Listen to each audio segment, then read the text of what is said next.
And especially with this election, one of the things that I think is crazy. So the left, Kamala Harris, has made it a point quite a few times to blame President Trump for the COVID economy and whatever they inherited and blah, blah, blah. Well, if everyone remembers, it was the Democrats who shut down the entire country during COVID.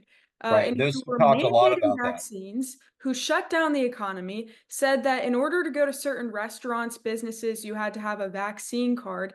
They were the ones who completely overstepped in that way. Nancy Pelosi is the one who shut down California and, the country in Congress and then was sitting in a hair salon during COVID while she said other people couldn't go to hair salons. We all remember the churches shutting down while the Right. liquor stores stayed open. So Rand Exactly. Paul was on the good side of that, and RFK has been questioning the vaccines too. So they're both really important fighters to have. And obviously, we didn't talk about COVID too much at the event, but I want to play a clip also that you shared with me earlier today, and we spoke a bit about RFK Jr. and his book and calling out I'll Fauci. tell you something that interesting that happened today, and I actually was going to mention this to Rand, because it was an extraordinary event to me.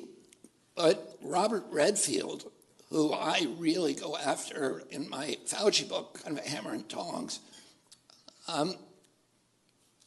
wrote an editorial in Newsweek magazine today saying that he was endorsing President Trump because President Trump was going to restore American health, and that President Trump, he said, a lot of people might surprise me to see this, but hear me say this, but he has chosen exactly the only person who can do this, Robert F. Kennedy Jr. This was breathtaking to me because this is the guy who's the head of the CDC that I've been criticizing for years. And then this afternoon, he came over and had lunch with me. It's the first time I've ever met him. And the first thing he said to me is, "You got everything right." Wow. Wow. Oh, it was, Wow. Right.